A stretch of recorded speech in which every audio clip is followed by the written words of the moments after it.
وآتاكم من كل ما سألتموه তিনি তোমাদেরকে সব কিছুই দিয়ে দিয়েছেন যা তোমরা তার নিকট চেয়েছো।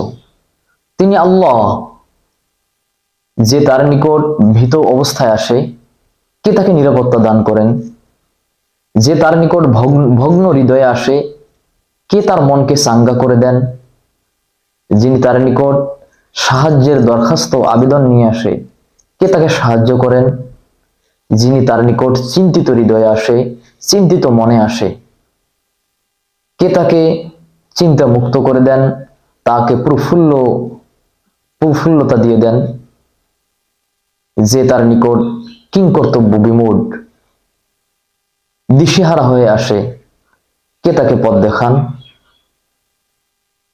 তোমরা দোয়া কবুলের সময়গুলোকে বেছে নাও এবং সেই সময়গুলোতে তোমাদের বাহনকে তার দরজায় দাঁড় করিয়ে দাও, তার দরজায় বসিয়ে দাও।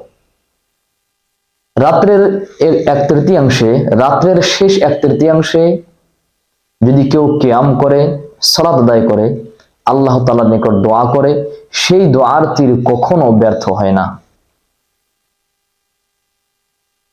তবে সবকিছুর পূর্বে একটি গুরুত্বপূর্ণ বিষয় হচ্ছে তোমার খাদ্যকে পবিত্র করতে হবে, পবিত্র খাবার খেতে হবে।